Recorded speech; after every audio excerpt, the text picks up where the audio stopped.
I wanted to do a webinar, not so much on the individual guidelines that our friends may get in a statement of reasons in the workplace, but rather on what happens leading up to that. Because the moment where I understood things had changed was right after Ed Snowden had his moment and went to Hong Kong with government goodies.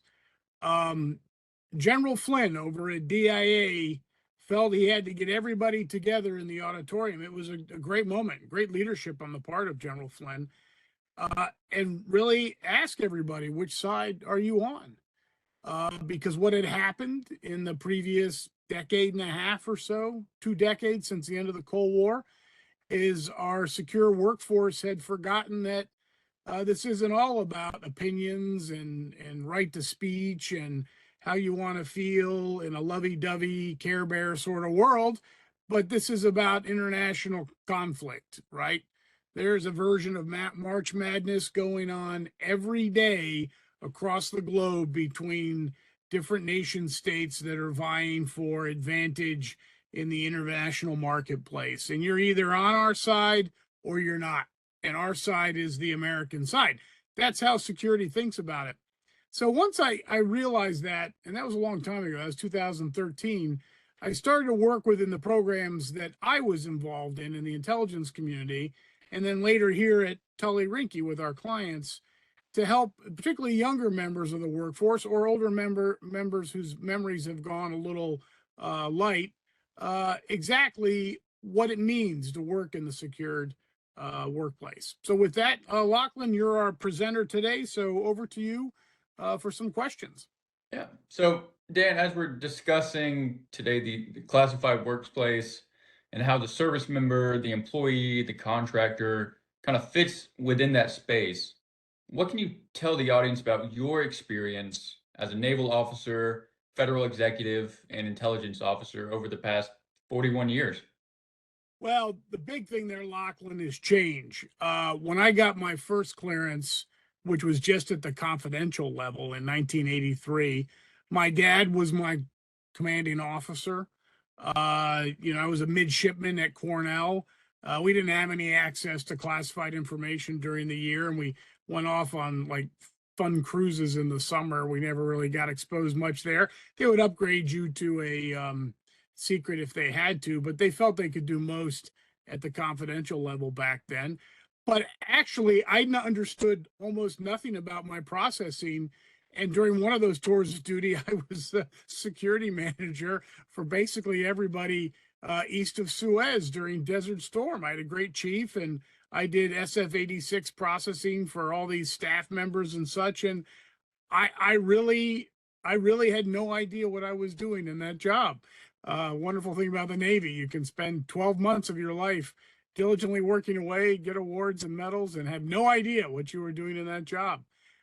When I went into the federal service again at the Defense Department IG's office, I was involved in some very sensitive personnel security issues. But back then, before the 2012 reforms, and some of our clients and friends may remember these days and may think they still exist, they don't. There was a lot of bargaining that went on. I had my own clearance adjudicated in 2003 on a tax issue. It's a guideline F. It's still in my security file. It's successfully adjudicated, but it was done on a conference call in my boss's office at 7 o'clock at night. And the adjudicator on the other end was an old buddy of his from the Secret Service days. That just doesn't happen anymore.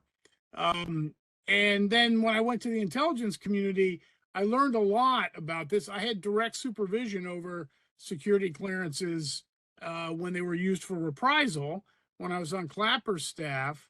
And what I took away from that, I did a lot of outreach to various intel facilities across the country.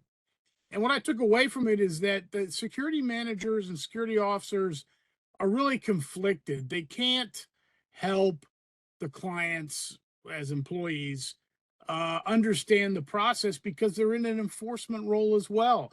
So people always want their security office to tell them more, and frequently they can't because they're going to be the ones that have to drop the dime on you if you have a problem. So it means, and that's part of the heart of this presentation, if we really value our friends on this call, and people may see this later, we got to help them kind of, get toned up, get ready to play their best security game at the office. And that's what I was thinking of. So Lachlan, I'll go right back to you with the question. We hired you fresh out of law school. You came in as a law clerk. I threw you on some really exciting work after you came to us. You had been, I think, with Senator Tim Scott of South Carolina up on the Hill.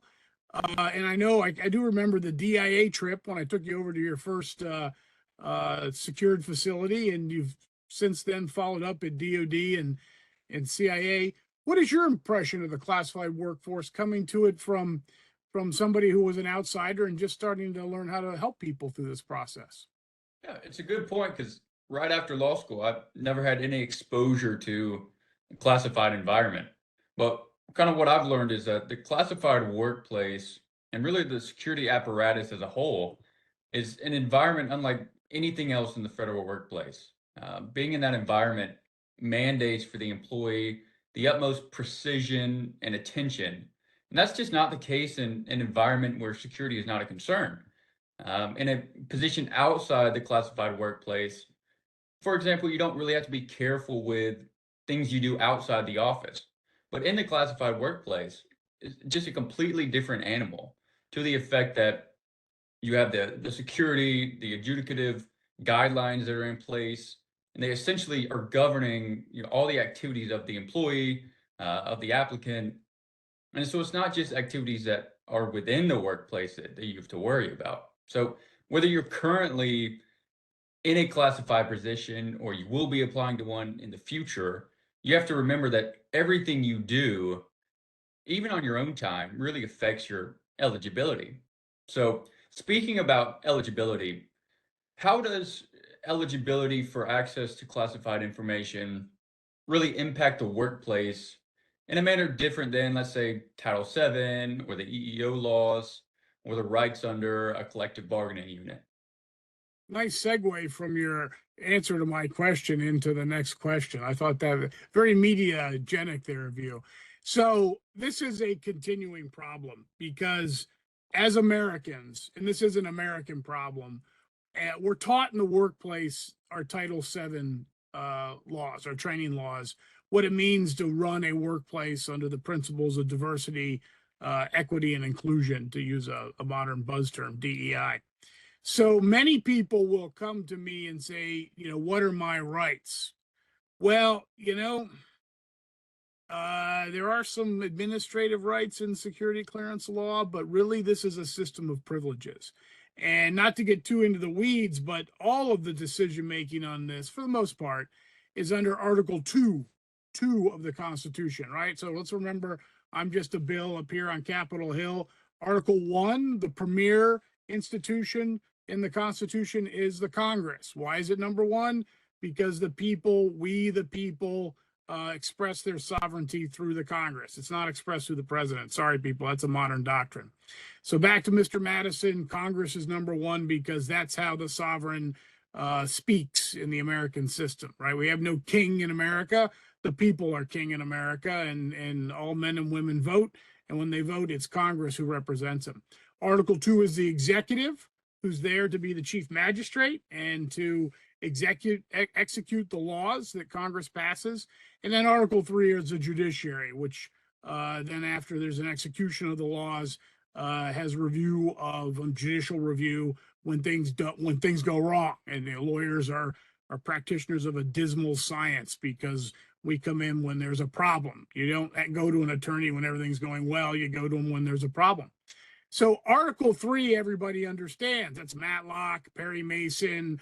When you see, fancy dancy stuff on the TV about lawyers, it's all under Article 3. And there are rights, substantive rights, the Constitution, the Bill of Rights, all packed within Article 3.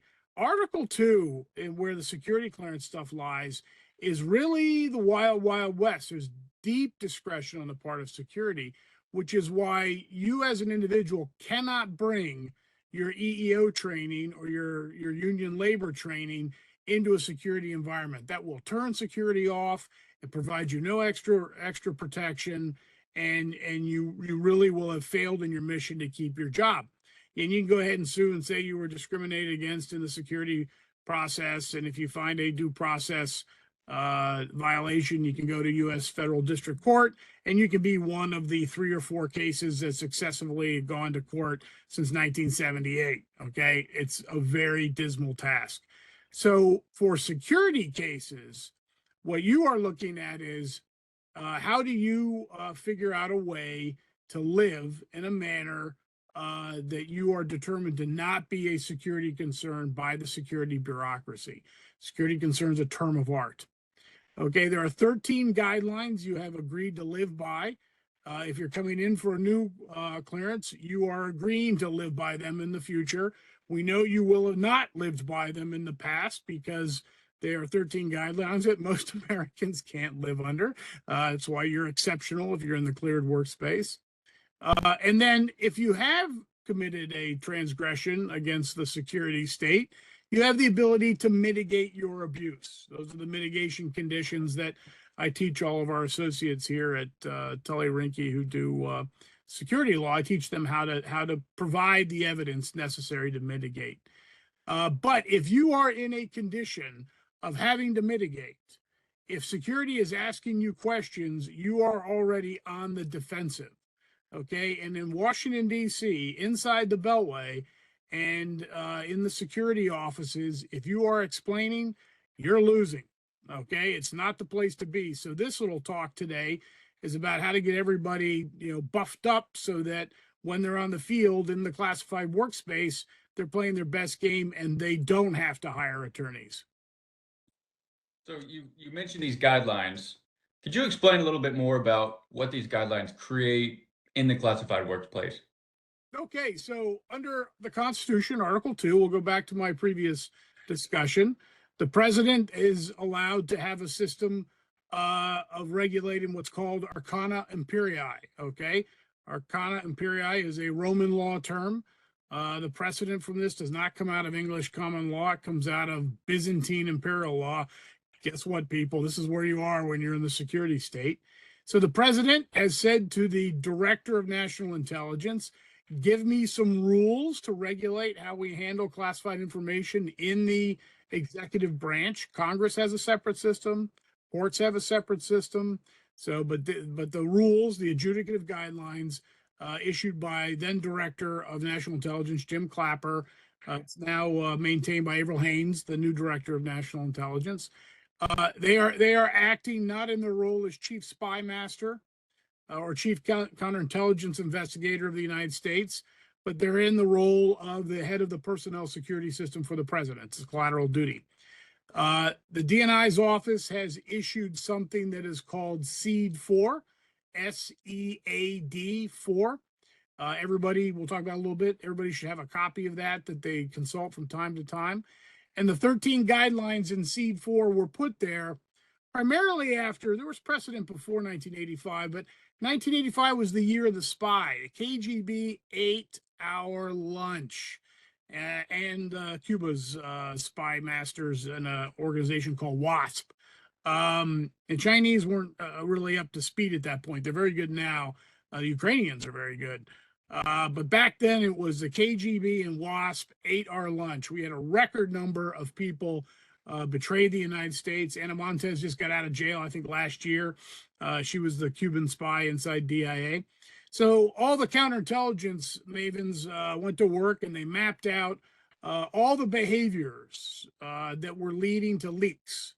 And from those behaviors, they derived 13 guidelines. And those 13 guidelines are what I call the samurai code of the federal workforce. It's the code you agree to live by if you are working in a space that requires a job that requires a security clearance. You are usually introduced to these not through training, because agency training is kind of sucky, hate to say it, but agencies don't really train well on this. So all of the questions in the SF-86 or EQIP that you fill out, either as a first-time applicant or on a reinvestigation, they all map to one or more of those guidelines. And so the content looks very familiar when you look at a copy of SEAD 4 because you've seen it before. You've seen it in the SF-86. So first-time applicants get a little bit of a free ride. security knows that when you're coming in, requesting a clearance for the first time, you will probably have smoked ganja because Americans are fixated on marijuana. Dan Meyer has never smoked marijuana. I may be the last person left in the Republic who hasn't done that. But by and large, most people in America have, and so we would have no employees in the defense industry or in the federal government, over at the ag department. I think they have 36 clearances over there. But in all those cases, um, uh, people coming in for the first time will get a little bit of a pass because you're agreeing to live by the code when you come in. And then once you're in, this is a key point. You sign at the end of that form that you're going to live within the rules. If you break the rules, you then have committed the cardinal sin, guideline E, personal conduct, and that means you have an integrity stink in your file. And there is no worse problem for a person who wants to work for the federal government. And if you live between Philadelphia and Richmond, vast majority of the jobs that people want in this area are either federal jobs or contractors to federal jobs. And so sinning after you've signed the form is a real bad transgression. So if you were not raised in an environment in which the guidelines kind of describe the life your mom and your dad mapped out for you, then you have to change. That's the tough thing about it, is that you have to change in this process if you are not naturally suited to working within the 13 guidelines. And that's what I think a lot of people struggle with. Kind of long-winded there, Lachlan, but I think that answered your question. Yeah. So, Dan, let's say that I've come out and I've transgressed the rules. Let's say maybe I failed to disclose some foreign travel or contact with foreign national, and security comes to me and they say, "You're a security concern." How do I clear my name? So, this is, we got the sad news that O.J. Simpson had died of cancer yesterday. And for a lot of us, it brought us back to not his stellar performance on the gridiron. He was a great football player, not his really famous, I think it was Hertz rent a car. He did the ads for, running through the airport, jumping over the benches. A lot of young kids my age jumped over benches in schools thinking we were O.J. Simpson. But no, the trial, which was a pivotal moment in America in our media history. And really, what that trial focused people on is what evidence is, and what is good evidence, and what is bad evidence. What's a good prosecution? What's a really bad prosecution? What's a good defense? Johnny Cochran was brilliant for my generation of lawyers. We just thought that guy was razzle dazzle. But that was a criminal trial where Marcia Clark had to prove that O.J. Simpson committed the murder, right? The gloves and all that kind of stuff. It's exact opposite in a security proceeding. Once somebody gets a security officer to file a security incident file, a SIF on you, it could be 4 lines in an email. You then have the burden of proving you are not the security concern. A lot of people don't understand this, that the production of evidence is now on you. Frequently, you're suspended out of the office with no access to your email. And that is the environment that you find once somebody has done that. So the critical question is how do you put a case together that shifts the burden off of you? You show that you're not a security concern, and then you just have a file in the hall, which is a phrase we used to use in the intelligence community for somebody who had baggage, but it was out there in the hall sitting in a filing cabinet. I have a file in the hall in the intelligence community and will till the day I die. Hasn't stopped me from doing all sorts of great work after I left the intelligence community. But if you've lived a good and productive life in the federal government, you're going to have something in your file. If there's nothing in your file, somebody's doing something funny. So that's a critical thing. And remember also, once you clear your name, it can always come back up. There is no, lawyers use the term collateral estoppel or res judicata, stare decisis. which all are legal principles over there in Article 3, not in Article 2, which means that once something's been dealt with, we're not going to deal with it again. Okay. That's basically what all those mean. In the security world, it could come back again and again and again. A national commentator on TV, he allows me to speak about his case, Tony Schaefer, great patriot, was a Fox announcer for many years. Tony did some incredibly good work in the intelligence community, and he really ticked a lot of people off. He was just too close to a lot of flag officers, and people were envious, and they went after him. And they went after him while I was doing an investigation into whether he was being reprised against. It was over the issue of whether we knew the identity of Mohammed Atta during 9/11 or prior to 9/11. This was the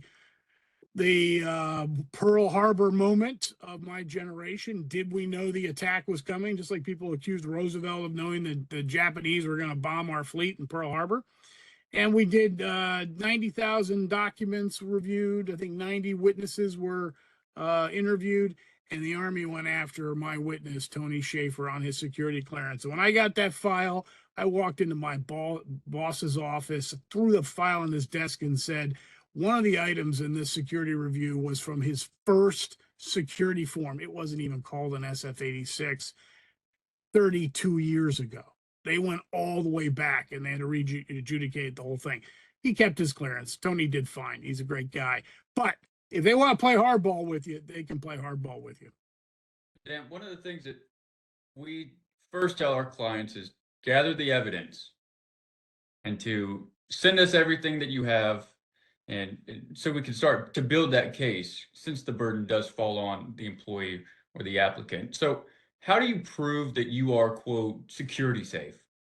So this is where I differ. There's a couple schools of thought about this, even within Tully Rinckey, I think, but definitely within law firms in Washington, D.C. Some practitioners put a lot of emphasis on what's called whole person analysis. That's capitalized, WPA. And the basic idea there, and I had a judge actually explain this to me last week when I was over at the Defense Office of Hearing Appeals. It means that the judge has a lot of leeway in admitting a lot of evidence that you would not normally get in an Article 3 court, Matlock or Perry Mason or O.J. Simpson. There are rules designed to exclude certain information over there in Article 3 that don't exist in Article 2. So people will submit pictures of the family, report cards from your master's program. I had one client who submitted his master's thesis. And the idea is that all this will help the judge understand that this person's a good egg and they should have a clearance. You know, it's important to make the argument, but the WPA analysis can be overemphasized. You have to make the argument. But what it really means is when the judge has a favorable, or the adjudicator has a favorable opinion of you, they're going to use the WPA to justify their decision. Okay. So it's an off ramp for the adjudicator. It's not a silver bullet. The mitigation is empirical, it's data driven, it's fact based. You need to get in there and take control of the facts in order to prevail. It's good to have a legal team on your background, it's good to have a legal framework. But what wins on adjudication are facts. It's science. It's not literary criticism. And on that point, there's a really important point here, Lachlan, is that for most of our friends on this call, your parents, religious leaders, coaches, teachers, coworkers will probably have let you down as you are getting a statement of reasons from a security office, right? Many people come to the green table, which is a Navy term for those who are under investigation, thinking they have been wronged because the poor mentoring they've received over the previous decade, right? Your parents have made you think you're the center of the universe. Well, you know, to security, you're in orbit. You're in orbit around their mission. And if you don't jive with their mission, they're going to kick you out. So the first thing that people have to realize is that they're not the center of the universe. And in order to get that security concern out, you got to mitigate, you got to have great evidence, because in the bottom line, when you came to work for the federal government, or if you want to work for the federal government, you made a deal or making a deal with the man, capital M. And the man now is female and male, but it's still the man from the old days. We've got a diversified federal workforce, but the man still exists, and she or he controls your employment. People tell me they're protected because they're a federal employee.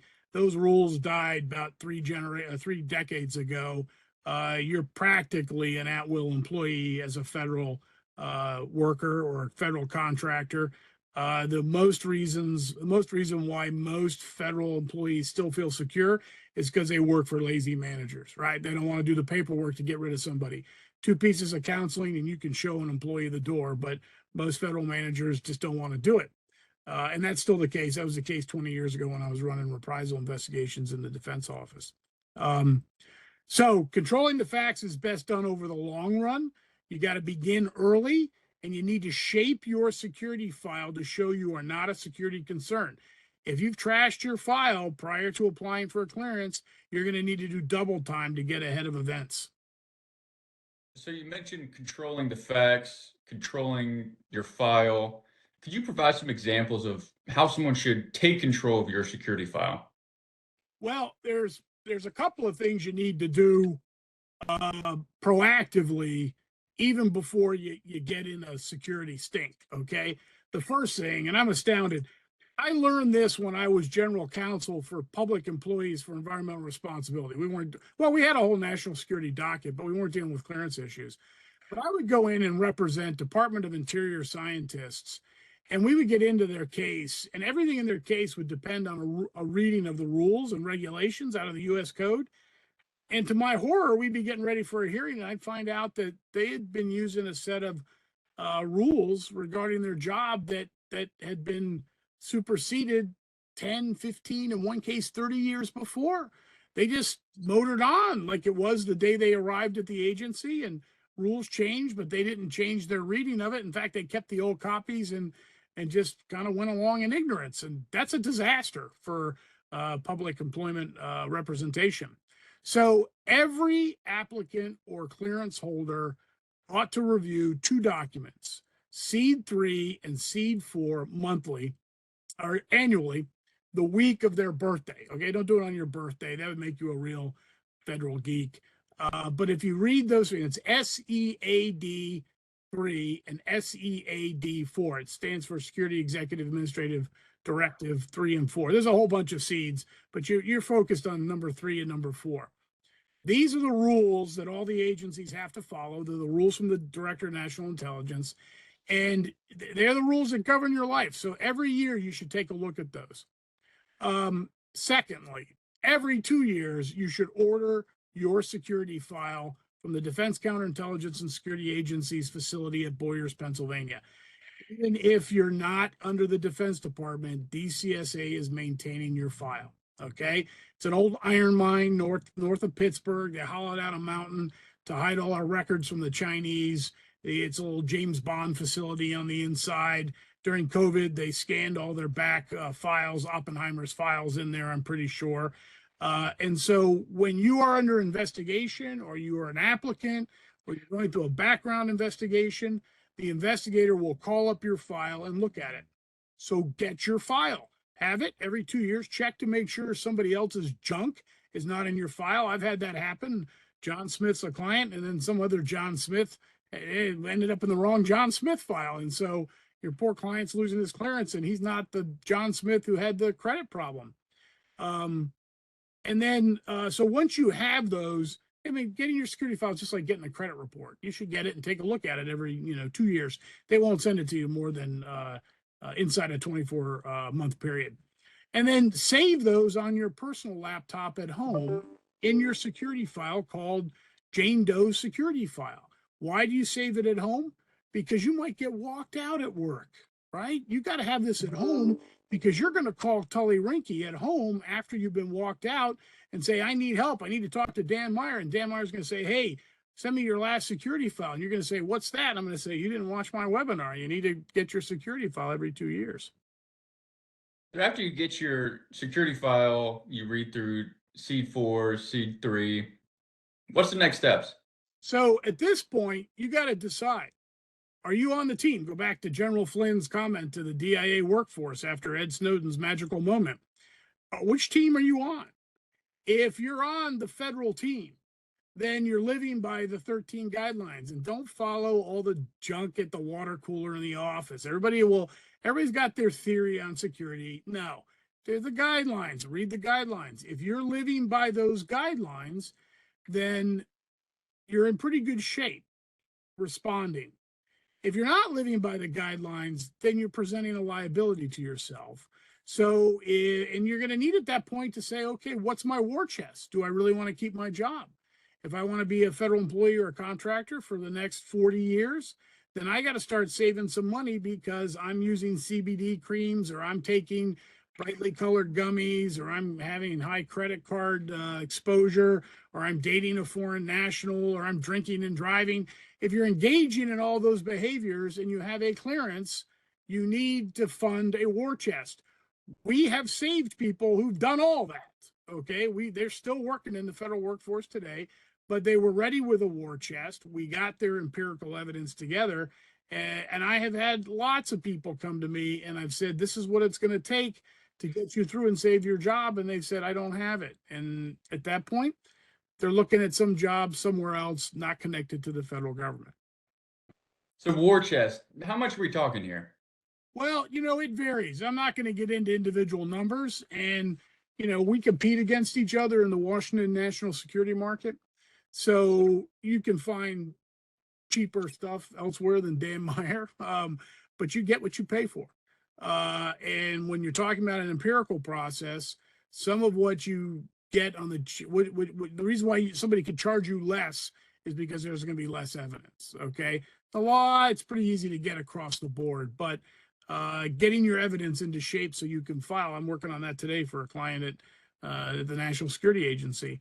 You're going to look at, if you have to go through all the way through adjudication, just under 10,000. Okay, and that's a lot of money for a young family because you got childcare, you got student loans. In the DC area, you've got exorbitant rents. The landlords are out of control in this area. So for all of that, you've then also got to figure out how you're going to, man up, staff up, and take on the man if you're going to lose your clearance. And so you got to save that money to have it ready. And it's a pretty awkward thing to talk about, but it can be an issue for some people. I've had parents step in and fund their children's legal needs. Don and Mary Meyer wouldn't have done it for Dan Meyer. I would have gotten a lecture for the next 40 years if I'd had to do that. But it's part of the way people get by these days. So is there anything else that we need to be preparing for? Anything else we need to think about going forward? Yeah, so and this one's really hard because it takes time to do it, but there's two parts of the mitigation that people have trouble with at times. One is that at every point in time in your federal career, you will need about 4 to 7 people to step up and say you're a good person, right? And that doesn't just include the security adjudication process. That could be in the workplace. That could be if you're going for a loan. It could be for a lot of reasons. We all get sucked into our smartphones these days, and we've forgotten that it's actually the live people that carry us through when times are dark. When I got fired by the DNI, 2018, my spouse and I sat around our kitchen table. I took out an equity loan about 3 weeks before I got fired, because it's hard to get an equity loan when you have no job. And so we had enough money to get to the end of the year, but I was like, my cash flow is exorbitant. I got a house, I got a mortgage. What am I going to do? I got fired on a Friday. Friday at 6 o'clock, I got a call from a great friend over at a competing law firm now. It had been one of my investigators. He said, Dan, I got too much work. Okay, I did some advertising on Google and it all came flooding in, and I'm going to drop some deadlines. Monday, can you help me out? So that's great. I get fired on a Friday. Monday, I'm back at work. And then within 6 months, the person who was this chair, former Inspector General of the Intelligence Community, Chuck McCullough, Chuck said, I really like your job over at Compass Rose. I'd like to take that job. And I'd like to tell Matt Tully that you'd be a good hire here to take my position. So Chuck and I kind of job swapped in the next 6 months. It was kind of weird, but it worked out.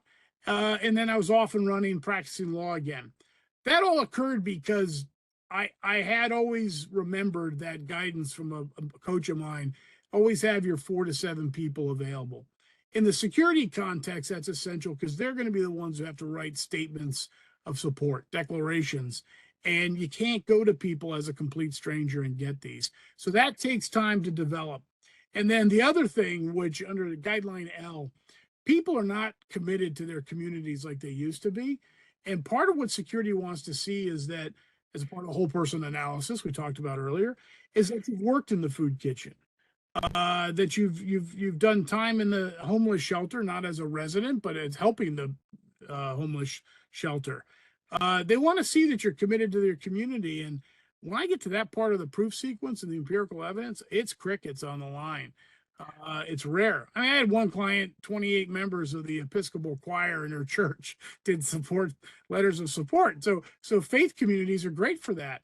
I've had rabbis, imams, pastors, priests, rectors do letters, but you got to be engaged in your community in a way that those people will have step forward and speak for you, and then that takes time to do that. Yeah, so that's generally, I think, the hardest part of getting that lead on that, developing the security file. Yeah. So I know we mentioned the 13 guidelines generally, but we haven't really even spoken about them specifically. Any thoughts on that? Well, because we do a lot of these webinars on individual guidelines. So, Tony's been organizing these really well. But I want everybody to look at that up on the screen, the red slide. I developed this when I was actually in the intelligence community as an intelligence officer, and I oversighted the 72 plus security offices for the purposes of reprisal against sources, whistleblowers. So on that screen are all of the guidelines laid out in order. And when you follow them, this is seed 4. Remember, you're supposed to get it every year and read it, not on your birthday, but the same week. When you read through those guidelines from A to M, they fall into discrete categories. And in each of those discrete categories, there are practices that you will take or not take that show that you are a good security citizen or you're a risk. So the more that you can, for instance, under guideline A, very little litigated. This is the one they went after Dr. Oppenheimer on. I think the government's always been kind of ashamed of what they did to him.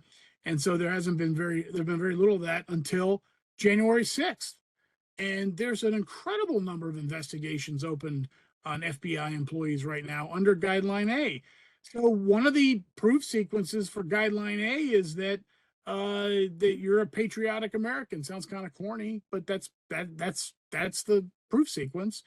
So, if you were the master at arms or the honorary marshal for your town's 4th of July parade, man, keep that letter from the mayor because you could use that to say you're not a guideline A risk. If you're a member of the Veterans of Foreign Wars or American Legion, keep that stuff around. Excellent evidence that you're not a guideline A risk. The more foreign your profile, we have many great Americans who are hyphenated Americans. They were born in Pakistan. They're a Pakistani American. The more foreign your profile, the more evidence you need to have on this. I hate to say it, but that old environment still exists. My family had pictures of my grandmother and her sisters on the wall in the front parlor in Rochester, New York, with the American flag around their shoulders. And the reason why that was there was because German Americans were suspect in the First World War. So we knew we had to have evidence of guideline A. Guideline B and C, so hard now because we're a globalized economy. And in a globalized economy, you're going to have ties to the outside world, but you need to minimize them. Like General Flynn said, you got to decide what side you're on. So in certain challenges, I've had particularly Iranian American clients who really want to have substantive ties back to Tehran. Well, they're the enemy. They are the enemy. They're on the list of enemies of the state. So any ties you have back to the home country, and it's tough because some of these Iranian Americans truly are American Iranians. It's the other way around. They're here because they were treated miserably by their home country. But you've got to figure a way to pack your connections so that you are not seen as a potential open door for foreign exploitation. B, C, D, sexual conduct. We're getting into the conduct ones. D, E, personal conduct. F, financial considerations. G, alcohol consumption, H, substance and drug misuse. All these are about your daily habits. Okay. If it's about sex, it needs to be non-criminal, consensual, and Meyer's maxim. I would add this to the guideline if I was in charge.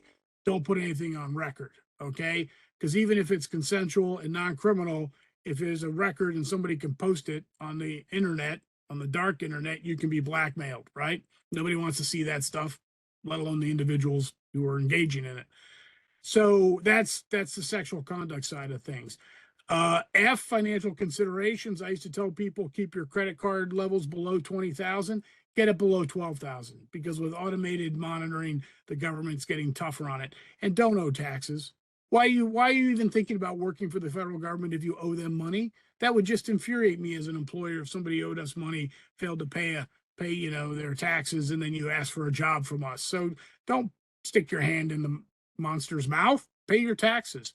Drug use, just say no, stop. Your time to do it was between ages, I don't know, in America, 12 and maybe 20. By the time you're in your 20s and 30s, you shouldn't be taking drugs.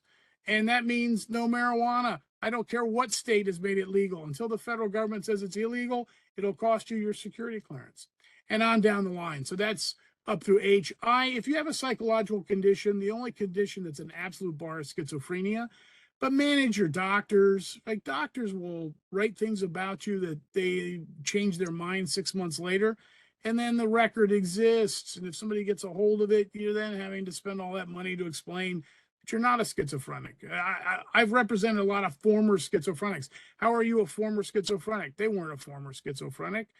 They never were a schizophrenic. The doctor was just, I don't know. I don't understand the medical profession.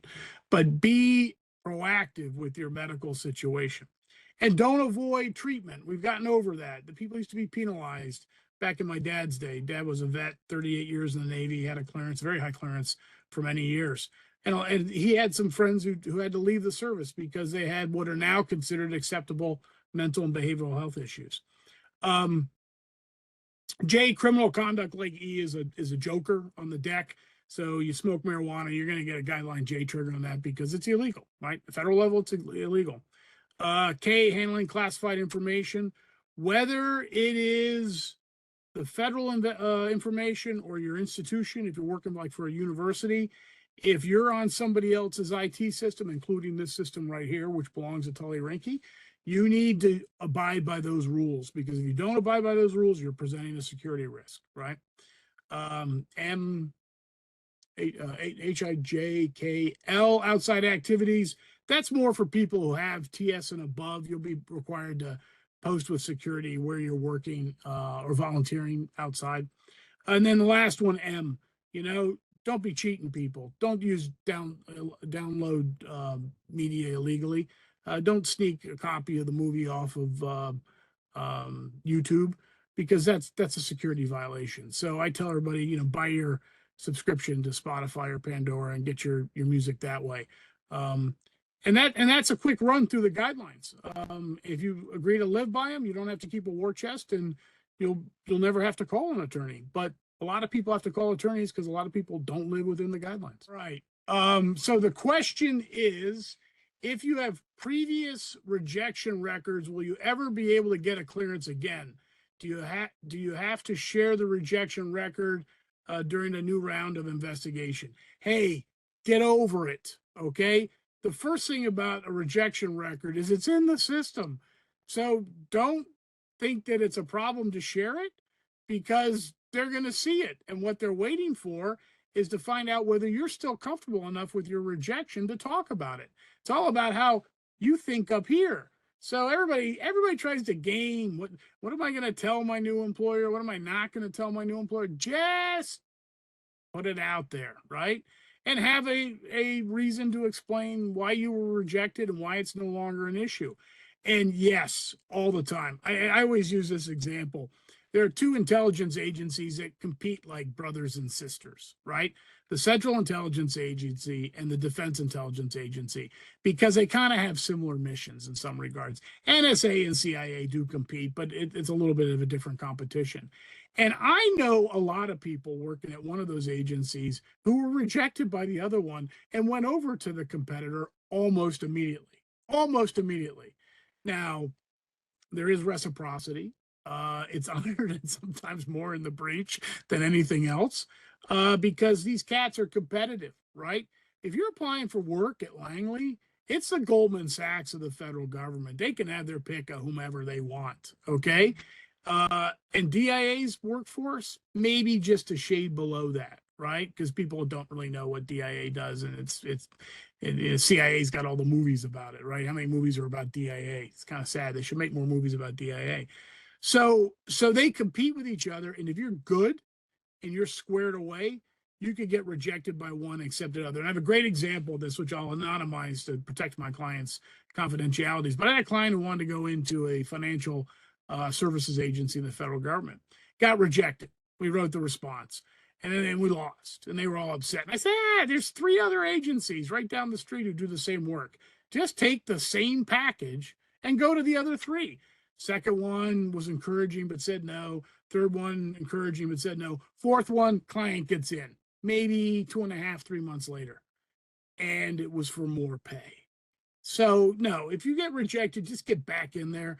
It just takes a little bit of time, but do the heavy lifting to figure out why you got rejected and admit when it was your fault. Okay, because that's what security wants to know. All right, some others here because I'm talking too much. Next one: how best to prepare for application for a top secret TSSCI background check position. What do I need to prepare for when joining the military for an MOS that requires a TSSCI? Okay, I over the last 2 years have been advising doctoral candidates in artificial intelligence, and it's not the military, but it's the same bucket. You want to get a spreadsheet together, right? And this is what you bring to Tully Rinckey if you have a problem. Like, we want to see the spreadsheet. On that spreadsheet, 3 tabs for the most problematic areas. What is all your past drug use, right? Get it down there. That's now your memory. Right? Every time somebody asks you about your drug use, you check your spreadsheet. That's your memory. Don't try to remember what you said previously. You'll screw it up. And then you'll be down on the record with 2 different answers, and they'll assume you're lying, okay? So get your drug use there on a spreadsheet, beginning date, end date, type of drug, frequency. List all your foreign travel. Why? Because they're going to take your passport and scan it, and they're going to look and see where you went. And if your foreign travel listing on the form is different than what they get from the State Department, they're going to think you're lying, okay? And then foreign contacts, right? Get a list of all your foreign contacts and your contact with them. These rules are notoriously vague. I advise my clients 3 to 5 interactions with a person you know to be a citizen of a foreign country. You have to list that person if it's within 3 to 5 contacts over 12 months, and the reporting period's 7 years. So get all that together and be ready to go. And I think you'll be well prepared when you start your TSSCI application. All right. So next one is, what is the highest security clearance a person can hold while being a dual citizen? Sky's the limit, because you're a dually, right? You're an American. You're an American. So you're fine, right? You're fine. CIA, little different on that. So I would, if you're a dual citizen, try to get a clearance in another agency before you try out for CIA or NSA. Everybody wants to go play for the Boston Red Sox and the New York Yankees on the first go. Just go out to the Hagerstown Suns or flying boxcars for a season or 2. So go in at DOD, or go in, at an agency that isn't as tough as those 2 agencies are. But as a dual citizen, you can go all the way to the top, and there's even no restriction on special access programs after it. As a foreign national, there is a letter agreement you can have to have up to a secret. So if you're a contractor with a company, and it's usually for contractors, not for citizens, not for people who are hired by the federal government. But if you're a contractor, you can have a modified clearance and even be a foreign citizen. It's rare, but it has happened. All right, next one. Spouse or partner in cannabis, how to best remain disassociated, especially in terms of money and property. It's a tough one. I've had mothers whose children have smoked cannabis in the house, and the mothers have had clearances. And, I've had to tell them, you need to report that. Okay. You need to stop having illegal activity going on in your house. You got to solve that, or it's going to create a fire in your jacket. Um, so I think the best thing is not to engage in their business, set out rules for when they take it, and you should not be around. I had a client who prevailed in the Defense Department, and the family partook of marijuana after Sunday dinner. They all got together at grandma's and all smoked a hookah. And so I said to the judge, our process here is my client has spoken to grandma, and my client will leave 20 minutes before the hookah comes out. And that was enough for that judge to let that go forward. That decision's online. You can go read it. So there are ways, but you got to be proactive, and you got to tell your spouse, I have to condition things to keep my clearance in my job. And that's the toughest discussion you need to have. And that's only going to get worse because only more states are going to, we're going so conservative in other areas, but on marijuana, everybody's just flying right to the leaf. All right. What if I follow all the guidelines, but my partner, not married yet, does not? He is a cannabis owner of a large operation in a state where it is legal. I do not use cannabis or drugs. I've actually had that case. I had somebody who tested positive after helping the partner package brownies for shipment. And I believe my client that he wasn't smoking marijuana, but we had to get the judge to believe that, and we did. So they've now, separated when each person does whatever they do, and it's working out. But you got to be proactive about it, and you need to get it in place before you have a problem. And of course, retain counsel, because we're here to help you. Looks like those are all the questions. Dan, really appreciate your time today. Well, darn, I was 7 minutes short. I hate to waste media time. So I'll just close on a note. I've done some very senior work in my life at some pretty high levels. I didn't get too far into the SAPs. I think I had 3 or 4 maybe. Interestingly, in my job in the intelligence community, the inspector general I worked for did not have the most security access. His deputy, who was an old missileer from NRO, had almost everything. So we had somebody who could look at everything in the office, but sometimes you had to reconfigure the team. Don't be a security snob. Okay, it's a problem. It's a head issue, and people don't think right. If you're assessing people by the badge they have or the access they have, those people are actually security risks. What you want to understand is that there are still standards in place in America. If everything else has gone away, security still has them.